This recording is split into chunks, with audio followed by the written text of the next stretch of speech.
Thank you all for coming. Welcome to Alfred J. Gomes School. I'm Mr. Quirk, Martin Quirk. I'm the principal here.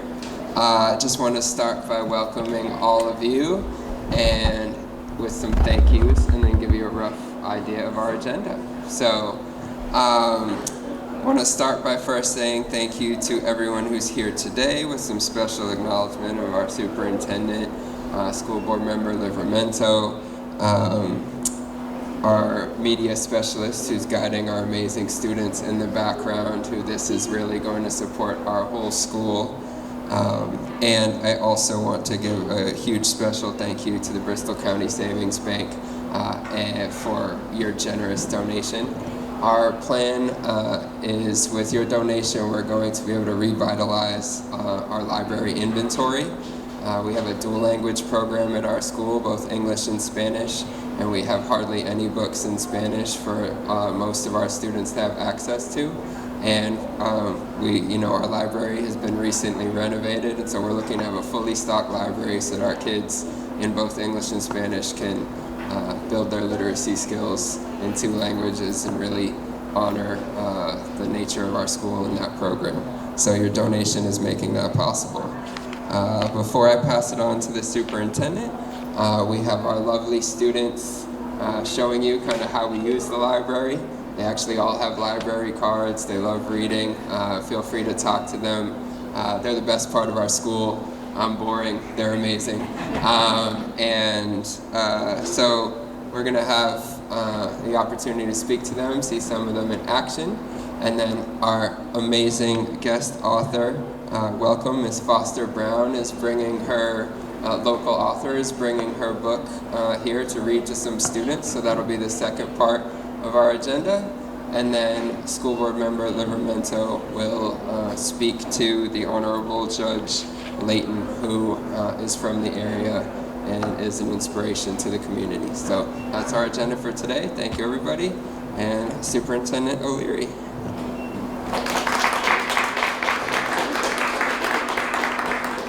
Thank you so much, Mr. Quirk. Wow, so we're here.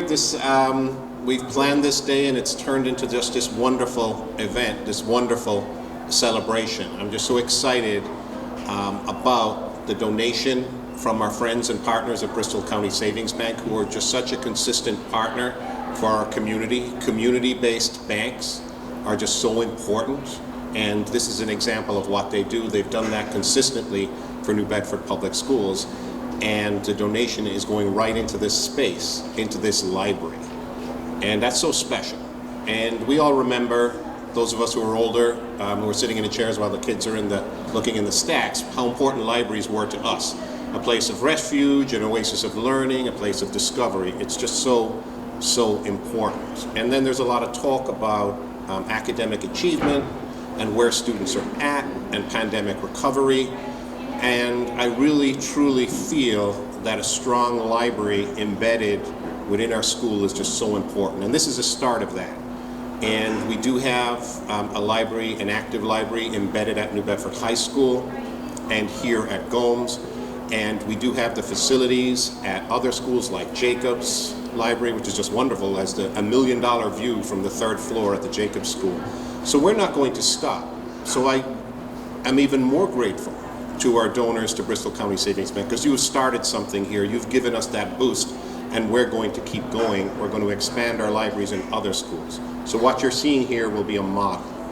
And it's also a model of inclusion, and it's a model of modern approaches to literacy. Modern approaches to literacy ensure cultural competence, ensure that we are validating and using culturally and linguistically sustaining practices. And this is also a celebration of Cape Verdean heritage. This building, the Alfred J. Gomes School, is the heartbeat of the Cape Verdean community in the South End. It is just so important. And if we tie all that together, and we can tie all that together here, we can see that validating the linguistic and cultural background of our young people is just going to give them what they need to thrive. So I'm just so excited, and I think about that as well. In my own background, I come from Ireland, from County Cork, and the older you get, the more you reflect on your own culture and background. And your linguistic background is so important. So our native tongue in Ireland is Irish, is Gaelic, And we have a very important saying that I want to share with you today. Let's see if I can remember. Put me on the spot. If I can remember. The Christian brothers might be disappointed with my pronunciation, but let's see. So, Istir Ganchanga is Tir Ganana. A country without its language is a country without a soul. So your native language is so important to you. And that's what we're seeing here today. Miss Quaintance, who is the catalyst for all of this, the idea behind this, she took upon herself to renovate the library, to push for the resources this library needs, and then the resources are here. And she's committed to a culturally and linguistically sustaining catalog that we'll purchase with the donation, and that's what's going to be here. So I invite everybody to come back in a couple of months and to visit in the library and see what we're doing here. And like I said, this is just the start. So I do want to, again, like Martin, I want to welcome our guests, Stephanie Foster Brown, and I'm so excited with the launch of her new book, which our kids are just going to love. And my friend and a former principal of the New Bedford schools, Don Blake Souza, who's here, who's a published author as well, and a great voice for the Cape Verdean community in the city as well. I look forward to hearing from her. So just next on the program, I would offer to Bristol County Savings, if you guys do want to come up and make some remarks and receive our thanks as well.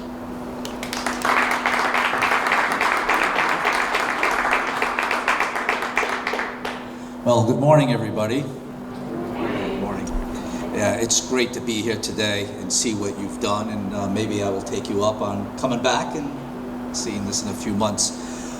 So thank you, Superintendent O'Leary, for the warm welcome, and it's wonderful also to see school committee member Jack Livermento. Thank you for all you do on behalf of our schools and for joining us here today as well. I'd also like to acknowledge the author, Stephanie Brown. Thank you for inspiring young readers and bringing stories like yours.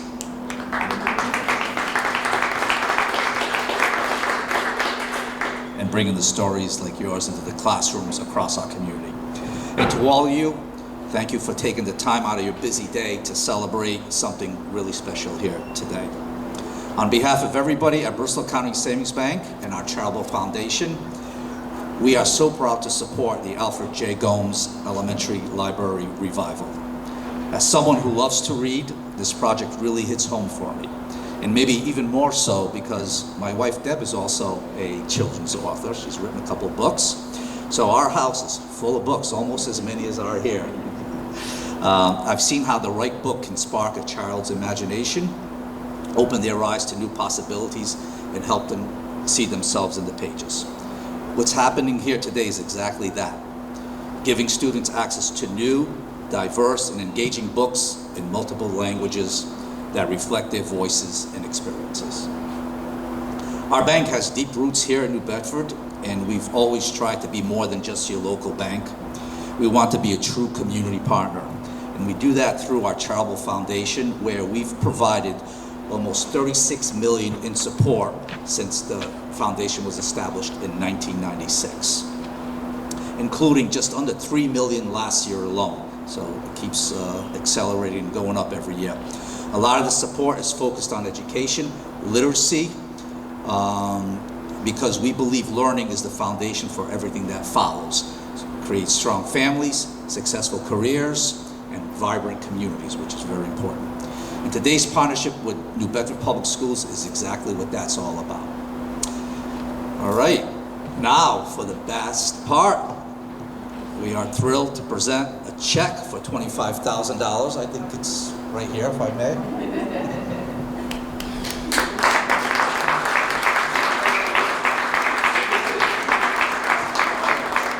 We will take some pictures, but this check is going to help bring the Gomes Elementary Library back to life.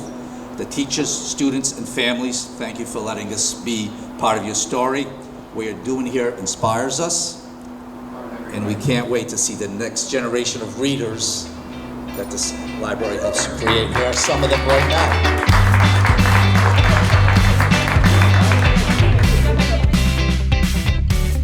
So next, I would like to invite my friend and a New Bedford educator for almost 4 decades, and she may not know this, but she was my supervisor when I had about a week substituting in the Campbell School about 20 years ago. I think I did okay.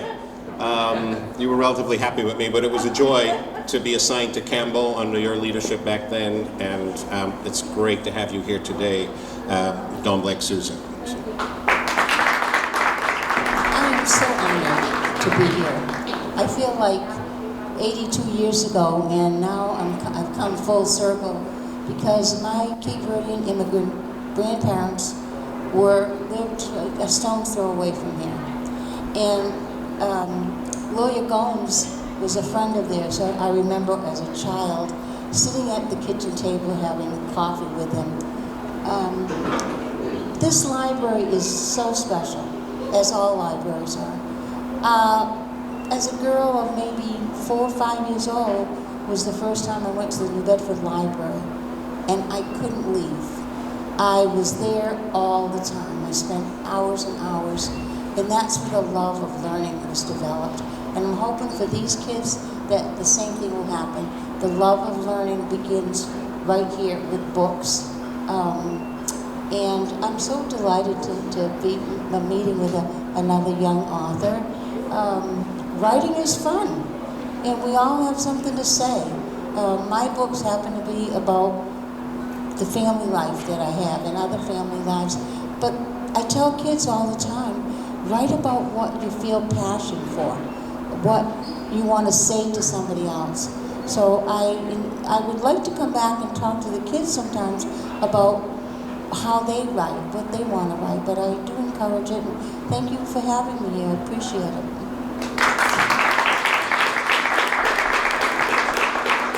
And I would note that that Dawn has also offered copies of her books for our library here and for New Bedford High School Library as well. So I'd like to thank her for that donation as well. We'll have about 15 minutes where you can interact with kids, and then we'll get started with the reading.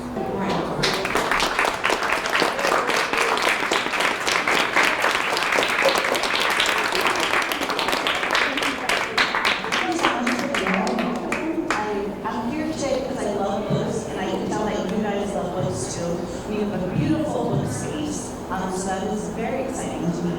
Another thing I'm excited about is that I have this book. It's not available anywhere in the world until Tuesday, but you guys, I got special information to bring my book to you. For the first time ever, you're the first school in the whole world that has my book, so I'm super excited about that. It's pretty cool. All right, so I want to tell you a little bit about my inspiration for this book. I'm not from New Bedford, but my mom was back there. Everybody say hi, Mom. Hi. My mom was from New Bedford. She grew up here. My family came to New Bedford about 100 years ago. Very long time ago, right? Yeah, it was like 4 generations of people. My great-grandparents they were dog workers. They worked pretty much across the street. Their job was to pull the books and to tie them up as they came in, and they unload the cargo. And then my grandmothers, they were housekeepers. They cleaned houses and made money to survive here. But my family came from Bedford, from the Cape Verde Islands, like I said, about 100 years ago. And each generation of my family, the first generation, they took a lot of privilege. The generation after that, they took a little less. The generation after that, took a little less. And then there came me. I don't speak much Creole at all. Which is, to me, a little sad. Does anybody speak another language? You speak another language? What language do you speak? You speak Spanish from Guatemala. Awesome. Spanish. Where's your family from? El Salvador. Yes. And it's awesome. Yo, we have a Creole speaker. That's awesome. And in Spanish, that's what he said. Very cool. Spanish. I need to help you with my pronunciation. Okay, can you help me? Yeah. There's lots of Spanish speakers. You guys come from all over the place, which I think is awesome. And I love that about books. Books help us step into somebody else's shoes and see the world from somebody else's point of view. I think that's something we need in the world right now. All right, so let's get started. I want this to be fun, right? And I want to do some movement. So I have many volunteers here get involved. Volunteer. Let me tell you what we're doing first. I think you volunteer.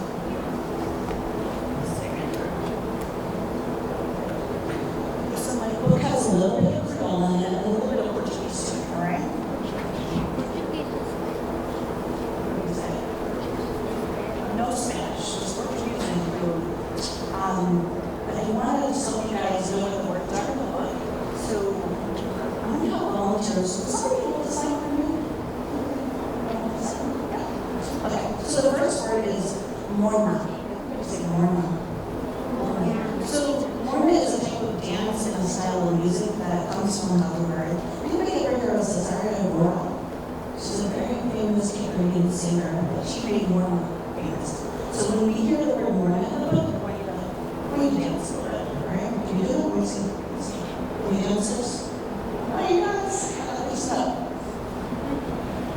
Dance a little bit. Okay. So when you hear the word morna, your job is to hold up the sign morna. You have to listen really carefully. Okay? All right, perfect. You can just go back here. See, I'm going to hand up some morna cards. Yes. So when you hear the word morna, you hold up the sign. Got it? All right. And so like for Gomes, here's what's the first thing I saw. Alright. So Creole, you guys probably know, is a language that comes from Latin word. So when you hear the word Creole, we're going to go like this first thing. We're going to go like this. Who's here? Got it? Alright. Good job. Something like conjure time. Anybody ever heard of conjure before? Sometimes we say conjure. No? Okay, so conjure is a type of chicken soup that comes from Bedford. There's vegetables, rice, chicken. It's really, really good, just like on a day like this. But this is my conjure sign. When we hear the word conjure, I'm going to slurp some soup.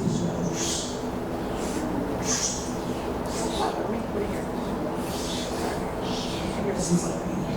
Perfect, thank you. So listen out for the word conjure, okay? Next word is alo. Alo is a Portuguese word, but some Caribbeans use this word to refer to their grandmothers. So let's pretend we have here like an old grandmother, right? What's the latest for the word alo? So listen out for the word alo, okay? Anybody else? Yes. So we have benvido. Benvido means welcome. So when you hear the word benvido, we're gonna wait. Alright? Okay? Everybody got it?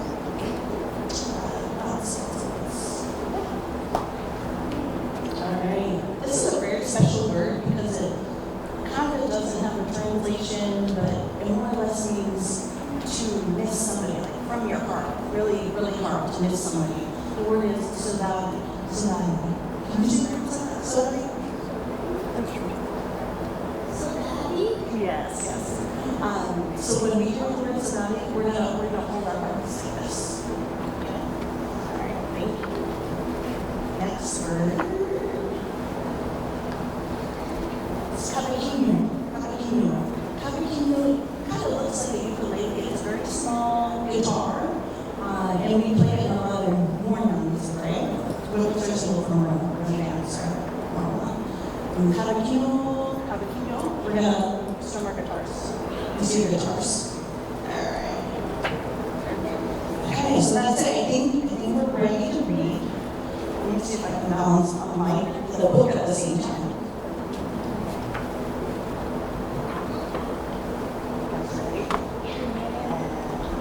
So this is actually my first time reading to a group like you all, so yes, I don't think I'm that talented. All right, so this is my book, My Heart Sings for You. I am the writer, I'm Stephanie Foster Brown, and then we have the illustrator. The illustrator writes the person who makes the pictures, who does the art. Her name is Keisha Morris. So we worked together to make this book.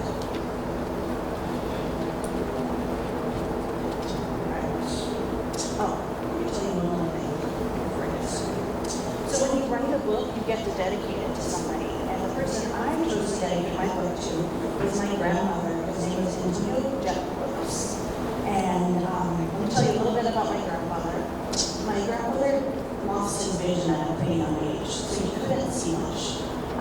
So whenever I came to visit him, he couldn't drive, and we would just do a whole lot of walking around the area, walking together. We'd go to the candy store, we'd go ice cream, we'd go visit our relatives. But I dedicated the book to my grandfather because he was a really special person, and he grew up right here in Bedford.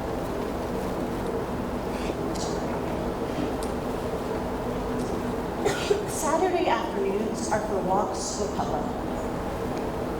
You guys see this flag in the background? That's like a Gabriel flag. You got it.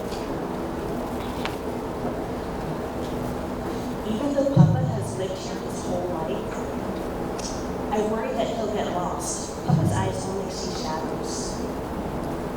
Does this remind you of any place in New Bedford? This picture? It's downtown, yeah, that's the secret. It's hard to hear in the back here. Is it hard? Okay. Okay. I'll try and speak a little louder. All right.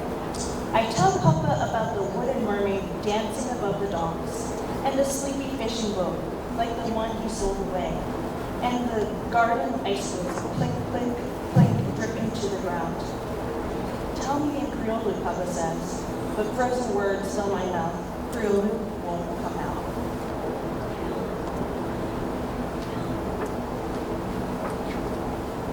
Try to feel the words of all your senses, Papa says. But I just feel hungry. Papa laughs.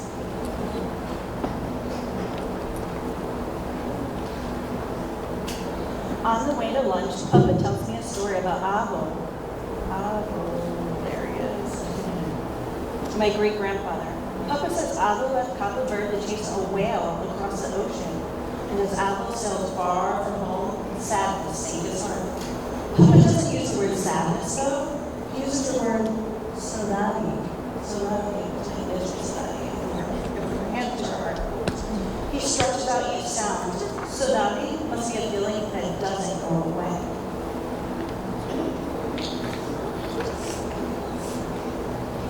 Papa says someday he'll take me home to Cabo Verde. Home, I wonder? He forgets I've never been.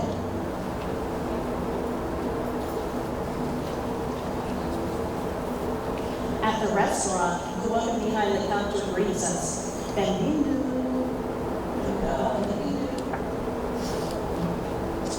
She says she speaks Creole to Papa. I try to listen, but I feel lost. Until the familiar aroma of kanja. Where's the kanja? There's my kanja. Kanja finds me. In Creole, where smell would be warm and savory like recipes, tucked deep inside memories. Papa orders 2 meals.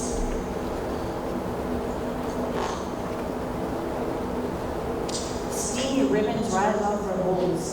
Each frothy bite warms me from the inside out. If Creole were flavored, it would taste like chicken and smoky paprika stewed for hours on the stove. With bellies full, we bundle up and head to the barber shop.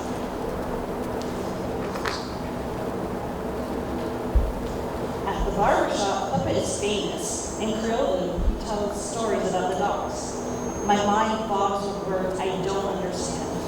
Does Papa remember I'm still here? Papa jumps to his feet like he hears my silent question.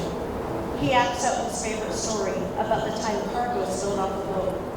I watched Papa dodge crates and chase lobsters racing down the pier. Papa's words climb up hills and tumble down and burst into a million pieces of laughter. I see his memories crystal clear. If Creole were a picture, it would look the way his eyes shine when he tells his stories. When Papa's story is done, a quiet comes, like the kind after a good meal. The barber fills the silence with his cavaquinho. He strums Morna notes so long and low. Where's my Morna? Morna notes so long and low. Men hold their hearts, their hats to their heart. If Creole were a song, it would sound like a prayer for lost loved ones to find their way home. When the rhythm quickens, Papa searches for my hands. Together we catch the salty blues beat. It rises and falls like waves. The steps come easily. My feet lead the way. close my eyes and find myself riding on the back of a whale. Sometimes above the water and sometimes below, we surge for the beach of a far-away island. What island do you think that is? The Creole Island. We covered. Yes, sir. Abba was there. He waves to me from the shore. Welcome home, he says. Good job. I open my eyes to Papa's face. If Creole were a feeling, it would fill my heart with joy, the same joy I see in Papa's proud smile. You dance like you are home, he says. I'm glad I'm here with you, I answer. Outside, Papa takes my arm, even though he knows the way. I squeeze his hand with thanks from the deepest place inside me. Home is there.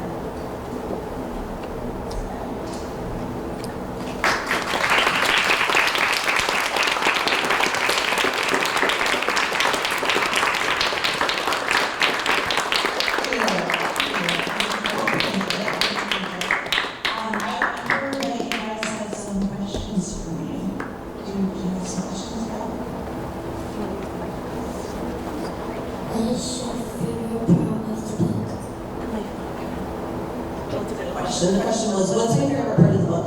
I love imagination, and I love the part where the little girl is imagining that she's riding a whale through the ocean. I think that's a lot of fun.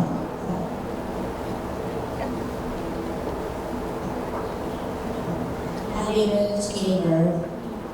That's a good question. I have been to Covered. I went when I was in college. I went to college in Boston, and my college just happened to do a trip, a service trip to Covered, and I got to go there, and I'll tell you about the coolest part.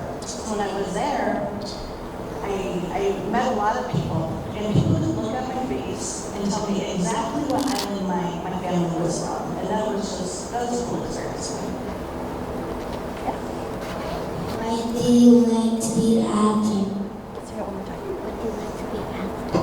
What do I want to be after? Actor. What do you like?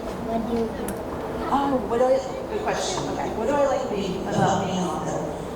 So far, I have to say, this is my favorite part. I like sitting with kids, I like reading with them, I like connecting with them. This is hands down the best part so far. Yeah, good question. Yeah.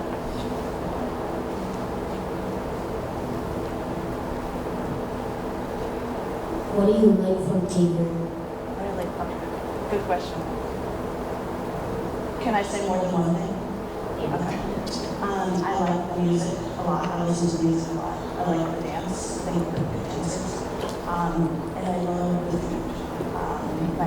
My family makes a lot of Creole food, a lot of Caribbean food, and kachupa. How do you know kachupa? Okay, there you go. Yeah, kachupa's really good, right? Yeah. You like kachupa too? Anybody like kachupa? Luisa, Jacqueline. Pacquiao, yes, very good. He raised his hand here. Yeah. You can say it nice and loud too. What is the process of making a puppy book? Okay, so this is a long story. That's a really good question. Picture books take a very long time to write. I wrote this book 4 years ago. That's a long time ago, right? So I wrote this book, and then what happened was I had to find an agent. An agent is somebody who represents your work.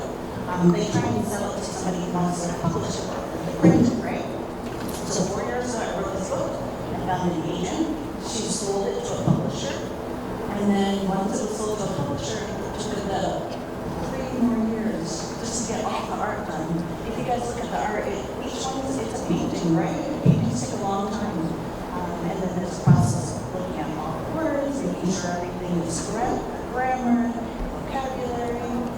So books take a very long time, and it's a long process. Yeah, that's a good question. Yeah, girls. I'll get you next, okay? When you were doing this book, what was in your mind?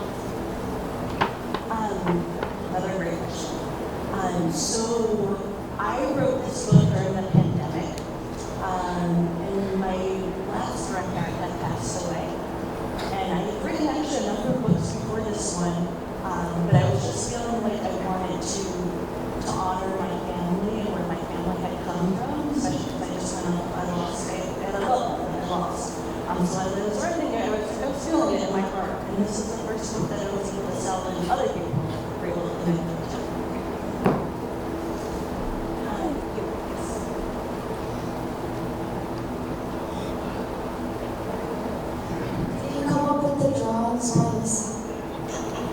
I did not. I wish I did. Some people are authors and illustrators, but I'm just an author. I just write the book. And sometimes the artist will ask me, okay, what are you picturing for this?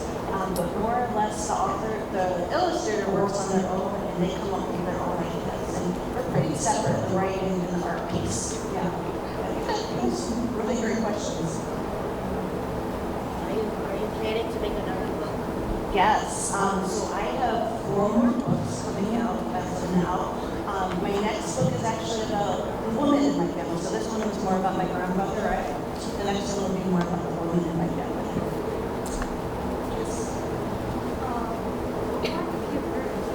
What kind? So what islands? Yeah, so there are 10 different islands in Bedford. My family comes from Brava and Sunnyvale. Yeah. From Sal? Okay, I've been to Sal. It's a beautiful island. The water's so blue. Yeah, it's a nice beach there. Yes. What inspired you to make this book? Sure. So I talked a little bit about my grandmother, but also I'll tell you another piece of this story. I used to be a school psychologist. I worked in schools with kids, and a lot of times when I was talking to kids and I was counseling them, I wanted to find books that looked like my kids, right? I wanted to find books from their culture, and I wasn't finding them. So I decided to start writing my own. I wrote books about kids that had similar families, and that was a way that I was able to kind of get back to the kids that I was with. Yeah. Is the book in life? Is it about, yes, it's a good question. So this isn't exactly the story of my grandfather, but it was inspired by. I was actually thinking about my great-grandfather and my grandfather, a few different men in my family. So the book was, yes, inspired by my own life. Yeah, good question. All right, so for this year. We have time for 1 or 2 more questions. Anyone have any last ones? Do you live here for Cape? Did you say, did you move here from Cape Verde?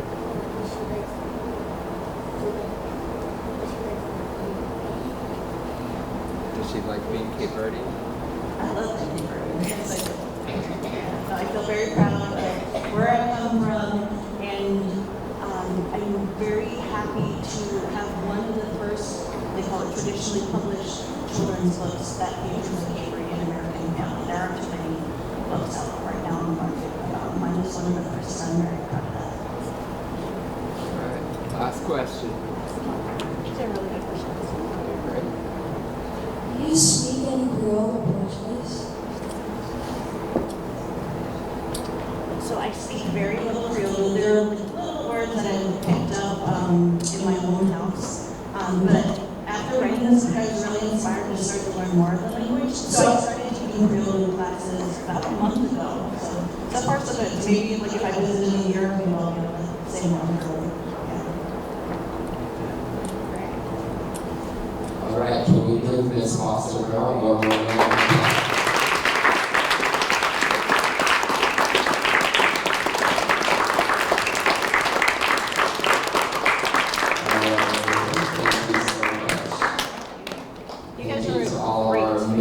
Amazing audience. Those were amazing questions. Very interesting. I want to give you all some bookmarks. Absolutely. So we can help hand these out. All right.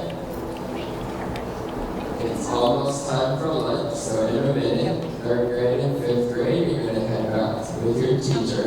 On dog days, you're going to hang out for one more part of our program today.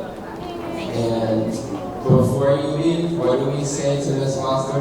Thank you. We ¿Qué podemos decir a ella? Gracias. Gracias. Alright, thank you. And for all of our guests, thank you very much. You're welcome to stay. We're going to have one more part of our program from school board member to speak about Mr. Layton. But if not, thank you so much for coming, and please come back to visit when we have all of the books in our Fully Stocked library. Thank you. I want to introduce a member of our school board, Mr. Lorenzo. He is going to speak more about someone who I believe spent most of it, look at him, spent a lot of his life and was born in this neighborhood. So he's going to share some more information about the local person with you. So please, that's it. You can ask some questions again. Right. Yeah, you guys. And the person I'm really going to speak about is Judge George Layton. And you know, even at the beginning, you see that last name they read, Layton? It really was not spelled T-O-N.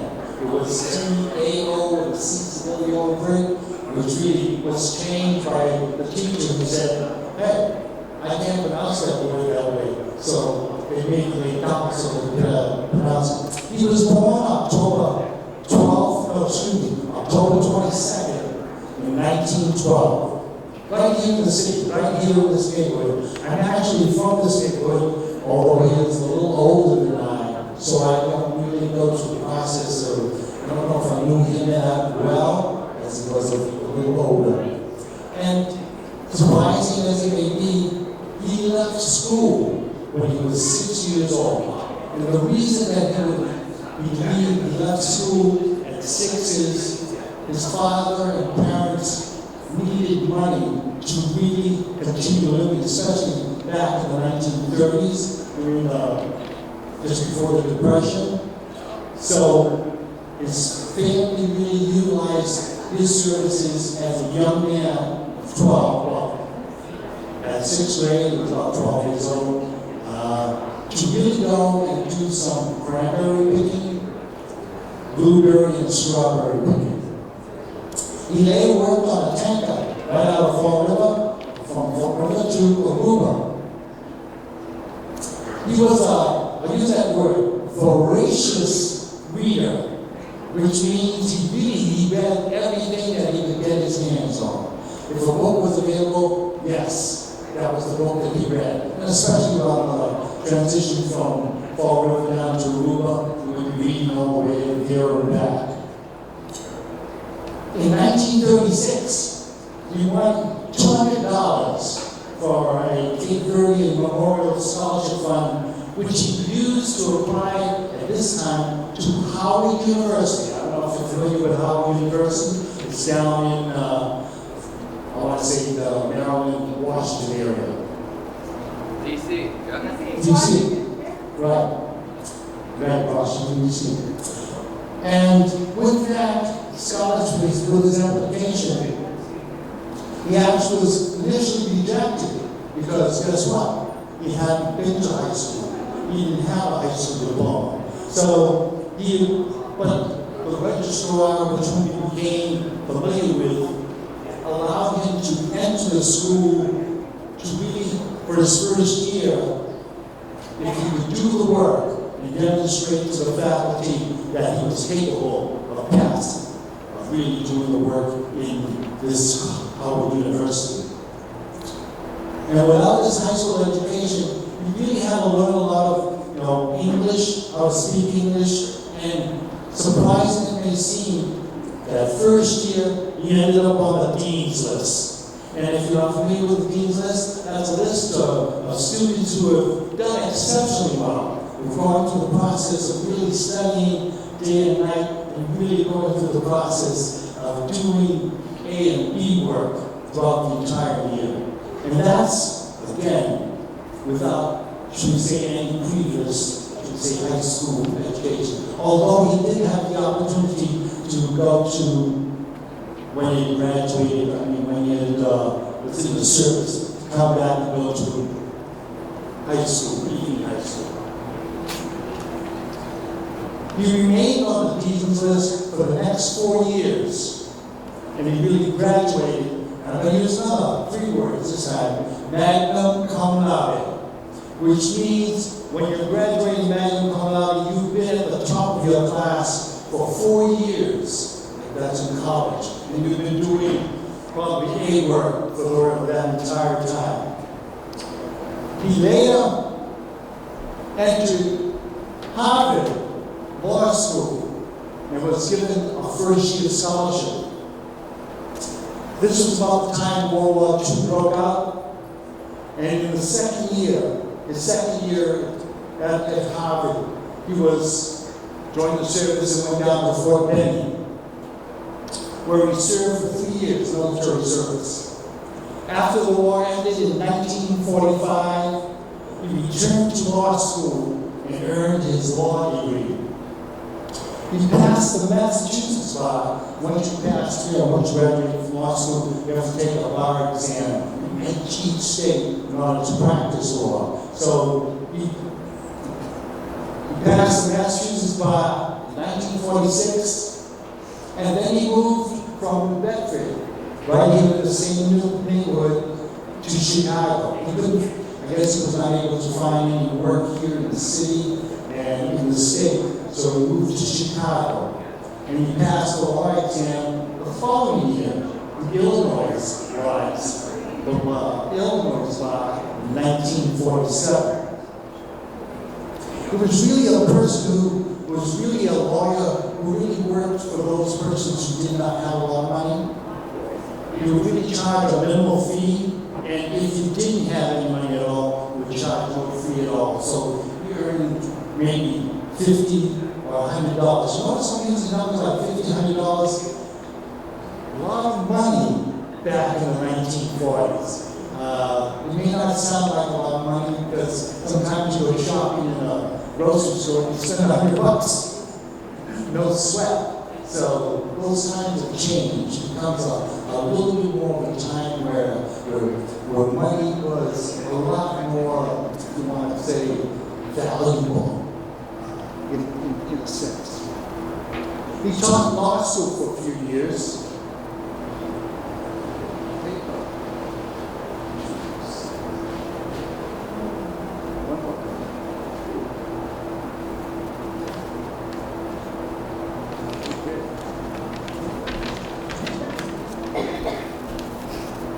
So he taught law school for a few years, and then he was appointed to the Illinois Court of Appeals.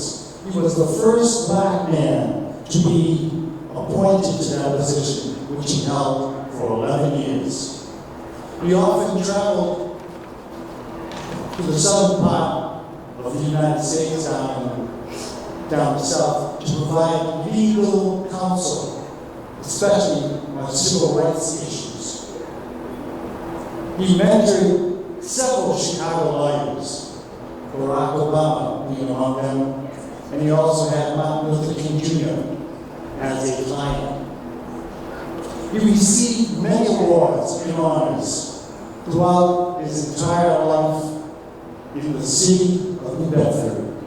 And as an honor, they named the main city post office after him in his honor. That's Judge Maytown.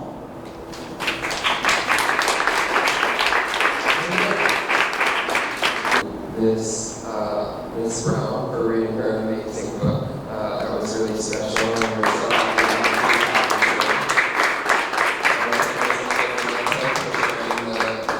the inspiring life of Ms. Lane with us. Thank you to all amazing students, not only for your attention, but for your amazing questions. And then also thank you to the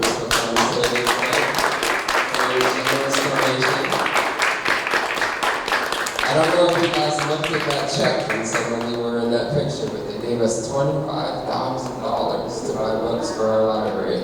So you see all these shelves that don't have any books on it? That's going to change over the next couple months because of their generosity. So, please give them a check. All right. you, everybody, and have a great rest of your day. And we can thank Mr. Martin as well. Thank you for all the work that you do here as a principal of Gomes School. You do good work.